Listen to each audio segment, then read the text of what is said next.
이 시간에는 전재곤 집사님 나오셔서 사도행전 16장 25절에서 34절 말씀을 봉독해 주시겠습니다.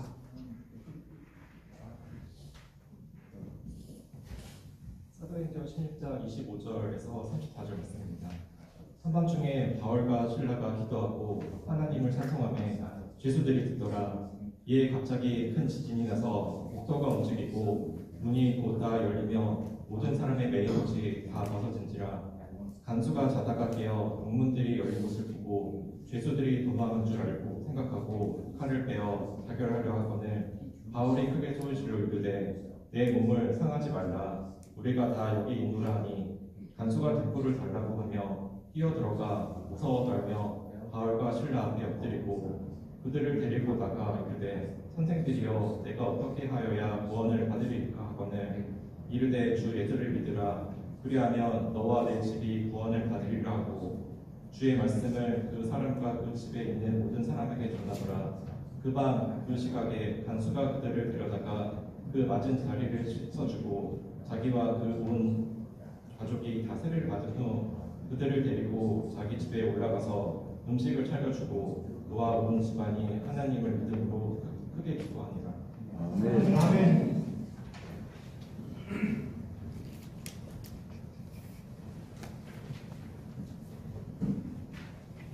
할렐루야. 아멘. 오늘은 바울과 실라의 이야기를 통해서 환난과 고난을 기도와 찬양으로 바꾸면 나타나는 하나님의 뜻에 대해서 함께 이야기를 나누면서 말씀의 은혜를 나누고자 합니다. 오늘 우리들은 바울과 실라가 감옥 안에서 밤중에 기도하고 죄수들 사이에서 하나님을 찬양했는데 그것을 모든 죄수들이 들었다. 이렇게 25절에 말하고 있습니다. 그러면 왜 그들이 감옥에 갇히게 되었는지, 그냥 일반 죄수들처럼 똑같은 죄를 보면서 감옥에 갇히게 된 것인지, 아니면 어떤 이유에서 갇혔는지에 대해서 우리가 먼저 살펴보아야 할 것입니다. 바울이 이 기도처로 가는 도중이었습니다. 그들은 늘 기도하는 데 있었습니다. 그래서 기도처를 걸어가는데 도중에 점을 치는 귀신 들린 여종 하나를 만납니다. 그런데 그 귀신 들린 여종은 바울이 하나님의 복음을 전하는 귀한 종임을 알아보았습니다.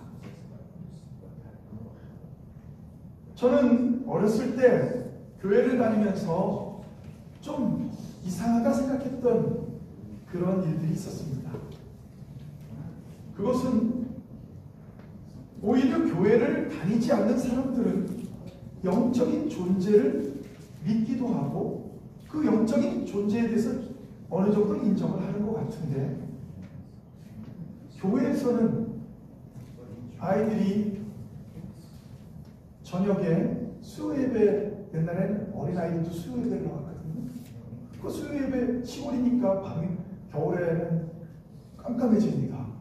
일찍 예배를 드리는데도 불구하고 어른들보다 한 2시간 정도 일찍 예배를 드리는데도 깜깜해지고, 또 깜깜하지 않았더라도 예배 끝나고 나면 깜깜해지니까 이제 집을 가게 될 때 아이들이 그럽니다. 선생님 무서워요. 그렇게 하면 선생님들께서 왜 이렇게 무서워요? 귀신 나올 것 같아요. 막 그러니까 무슨 요즘 시대에 귀신 없어. 귀신이 없다고 하는 거예요. 그래서 저는 좀 이해가 안 갔습니다. 아니 그럼 예수님이 쫓아냈던 귀신은 뭐고, 사도 바울이 쫓아냈던 귀신은 뭐고, 예수님의 제자들이 쫓아냈던 귀신들은 도대체 무엇일까? 굉장히 의문이 생겼습니다.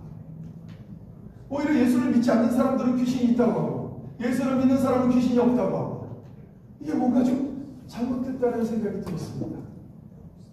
그런데 오늘 사도행전 16절에 보면 귀신 들린 여종은 바울 일행을 쫓아다니면서 소리를 질러댑니다. 사도행전 16장 17절 18절에 보면 이렇게 나옵니다. 이 사람들은 지극히 높은 하나님의 종으로서 구원의 길을 너희에게 전하는 자라. 아니 귀신 들린 여인은 사도 바울이 어떤 사람인지를 너무 잘 알고 있었어요. 오히려 하나님을 믿는다고 하는 바리새인들을 그들은 알지 못했어요. 그리고 이같이 오늘 성경에 보면 여러 날을 쫓아야 한다 해서 하루가 아니라 여러 번을 계속 쫓아다니면서 계속 괴롭히니까 바울이 심히 괴로워하여 돌이켜 그 귀신에게 이르되 예수의 이름으로 내가 내게 명하노니 그에게서 나오라 하니 귀신이 즉시 나오니라. 사도 바울은 예수님의 이름으로 귀신 들린 여종의 귀신을 쫓아내주고 그녀를 고쳐주었습니다. 너무나도 은혜스럽지 않습니까? 귀신 들린 자가 이제 그 귀신에서 속박에서 벗어났다면 정말 기뻐할 일 아닙니까? 그런데 말입니다. 한 불쌍한 귀신 들린 여종을 고쳐주었을 때 정말 좋아해야 할 상황인데도 오히려 이 여종의 주인들은 바울로 인해서 여종의 점치는 수입이 끊어졌습니다. 귀신이 나가고 나니까 이제 점을 칠 수가 없는 거예요. 그래서 바울을 이상한 풍속을 전하는 자로 모함하여 고발합니다. 순수하게 천국의 복음을 전했던 바울과 실라는 빌립보 관원들에 의해서 매를 맞고 옥에 갇히게 됩니다. 이 고난은 바울이 복음을 전하다가 유대인이 아닌 이방인들에게 직접적으로 당한 최초의 기록입니다. 저는 이 바울을 보면서 위대한 지도자라고 느꼈던 점이 여기 있습니다. 사실 바울은 로마 신분을 갖고 있었기 때문에 이방인들한테 맡길 이유가 없었어요. 로마 제국이 전체를, 이 빌립보뿐만 아니라 전체를 다 장악하고 있었기 때문에 그 사람들은 로마의 법정에 서서 하지 않고는 때릴 수가 없었습니다. 그런데 왜 바울이 맞았을까 생각해 보니까 바울과 함께 했던 신라 때문에 같이 그와 함께 동참했다는 것을 저는 봐서 자기는 맞지 않아도 되는데 그런데 같이 동참했다. 얘기만 한마디만 했으면 됐어요. 나는 로마의 시민권을 갖고 있다. 그럼 벌컥 뒤집었을 겁니다. 그런데 그 얘기를 하지 않고 신라가 맞을 때 같이 맞았다. 지도자들은 그렇게 합니다. 나는 지도자니까 안 해도 돼. 나는 안 해도 돼. 이것이 아니라 나와 함께 선교 사역을 하고 하나님의 복음을 전하는 자가 어려움과 고통을 당하면 나도 그 고통에 함께 동참하는 거예요.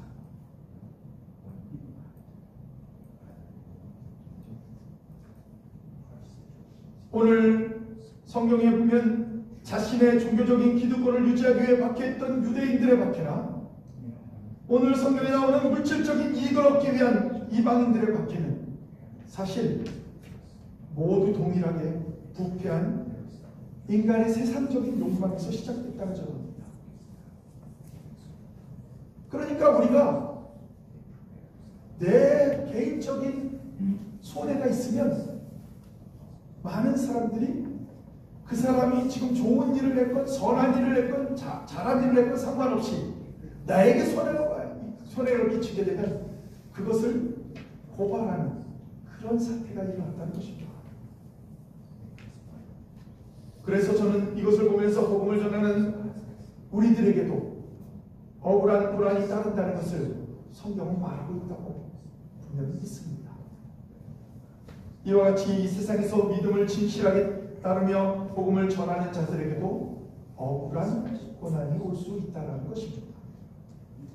중요한 것은 그런 고난을 겪을 때 우리들이 어떤 자세를 가지고 그 고난을 맞이하는가, 이것이 더 중요하다는 겁니다.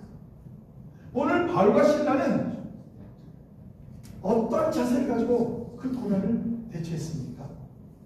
하나님 어떻게 이럴 수 있습니까? 내가 하나님을 섬기고 하나님의 복음을 전하는데 하나님이 가장 기뻐하시는 뜻, 한 생명이라도 천하답게 한 생명을 구원하는 것 아닙니까? 그래서 내가 이렇게 열심히 했는데 이럴 수가 있습니까? 이렇게 불평하기보다는 오히려 그들은 그 맞은 것 때문에 지쳐서 쓰러져 있다가 눈을 뜨고 한밤중에 눈이 떠져서 그 둘은 우리가 생각한 것과 전혀 다른 행동을 하게 됩니다. 그들은 기도를 합니다. 그리고 찬양을 부릅니다. 그리고 그 감옥에 있던 모든 죄수들이 그걸 다 듣습니다.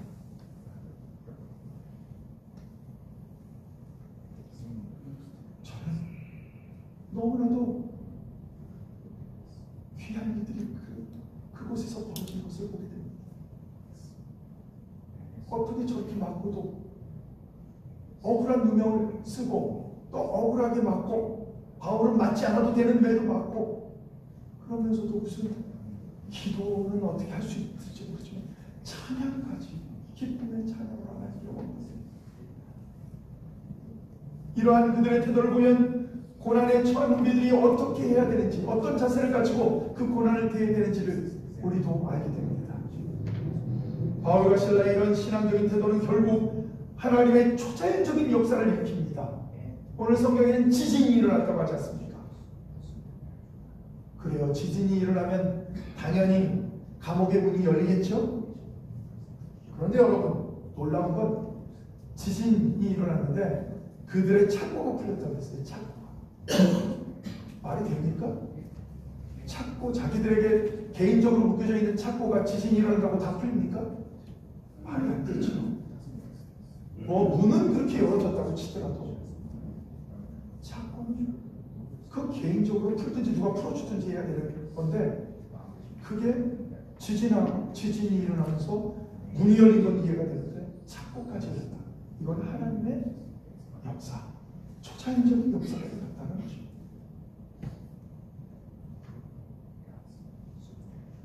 하나님께서는 종들의 기도와 찬양을 외면하지 않았다는 것을 우리는 알 수 있습니다. 그들은 기도할 뿐만 아니라 더 나아가서 하나님을 찬양했습니다. 무엇이 그들에게 찬양하게 했을까요? 아무리 생각해봐도 천국 복음을 전하며 귀신들이 여종을 고쳐주었는데 오히려 칭찬받아야 하는데 오히려 매를 받고 감옥에 갇혔다는 것은 하나님께 대한 불평이 되는 것이지 어찌 그것이 찬양으로 하나님께 영광 돌리는 계기가 되겠습니까? 환난과 찬양은 어울리지 않습니다.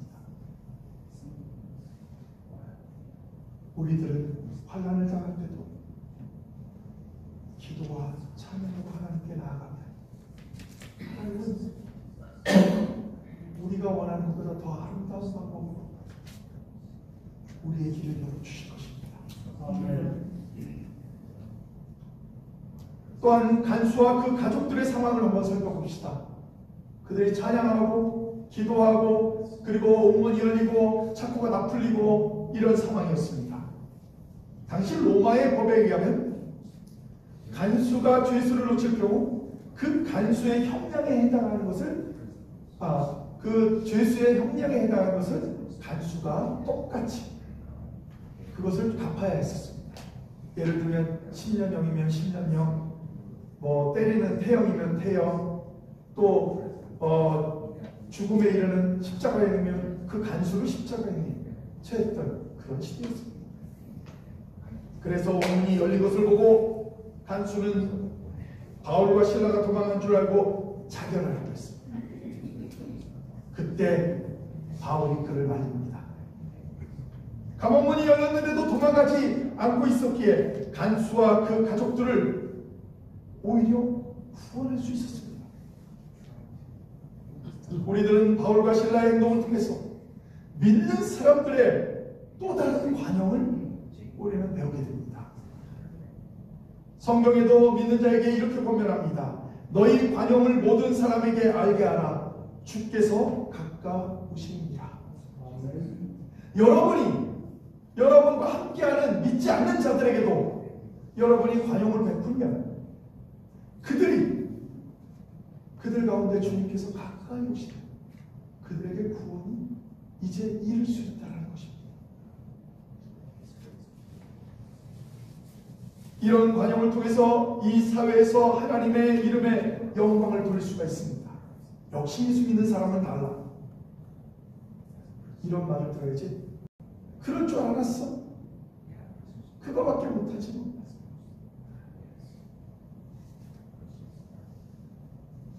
저는 참으로 안타까운 말들을 제가 한국에 있을 때 들은 적이 있습니다.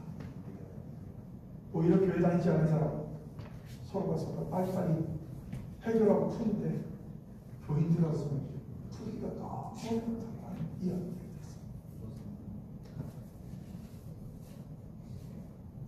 우리가 하나님께 영광을 돌리자면 그래서 본이 되는 삶, 관용을 베푸는 삶을 해야 합니다. 물론 우리는 연약한 존재입니다. 그래서 잘 넘어지기도 하고 실수도 합니다. 그러나 우리들의 어렵고 힘들 때 기도하고 찬양하면 하나님은 하나님의 은혜를 우리에게 베푸셔서 그 일을 능히 감당할 수 있게 하십니다.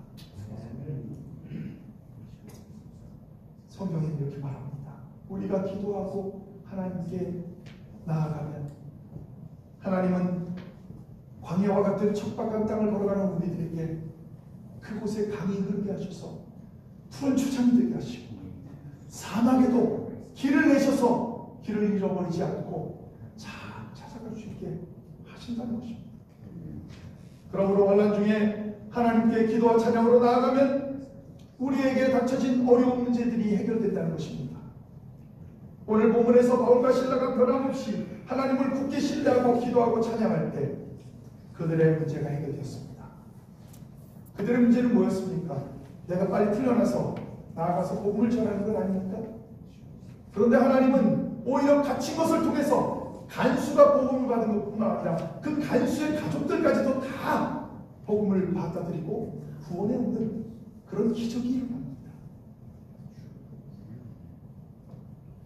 환난 중에도 하나님께 기도와 찬양으로 나아가면 우리들의 마음에 여유를 얻게 됩니다.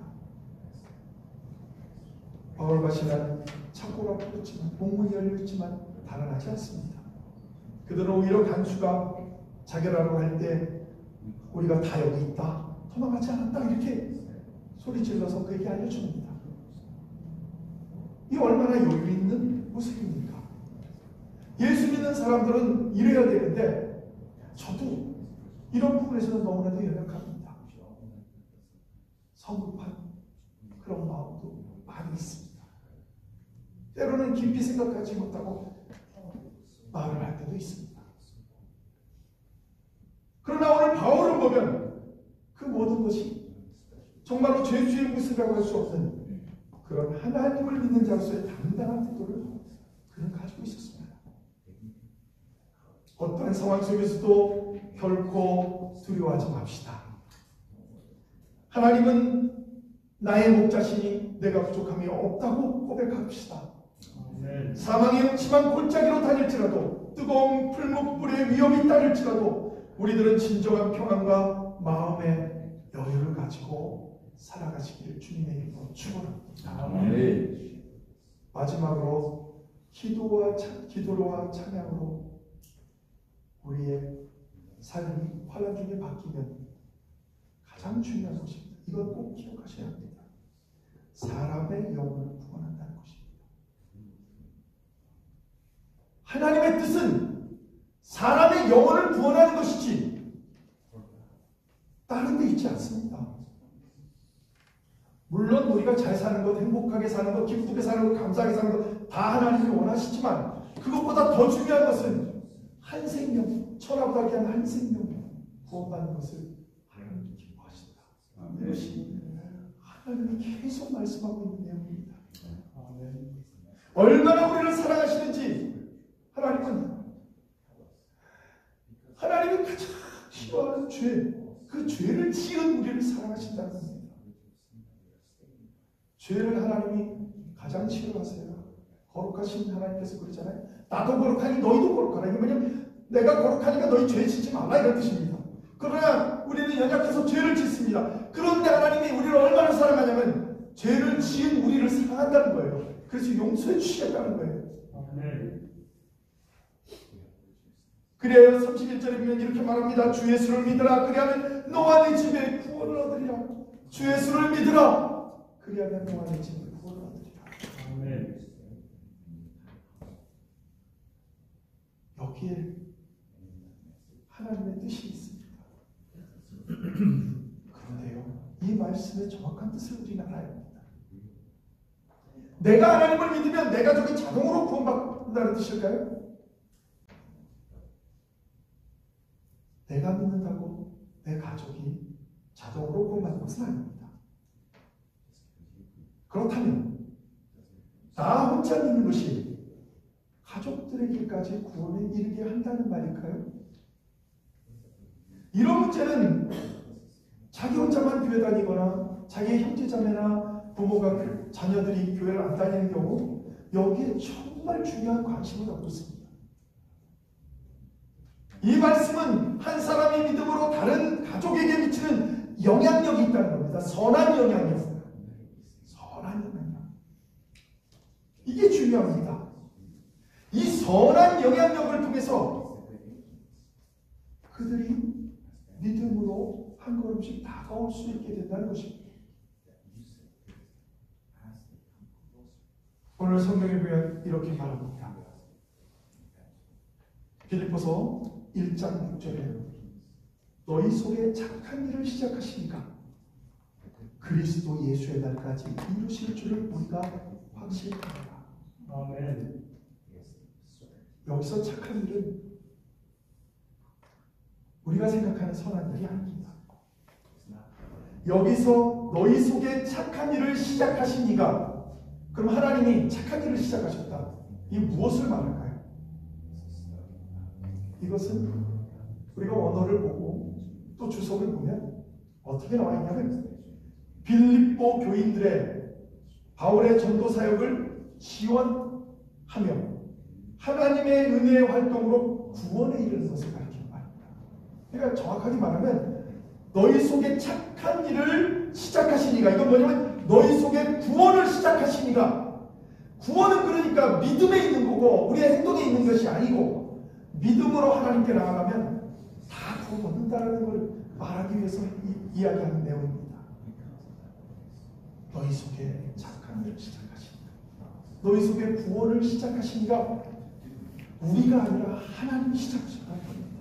그리고 그 하나님은 예수 그리스도가 다시 재림하실 그날까지 그 구원을 계속 이루어 가신다는 것을 확신한다.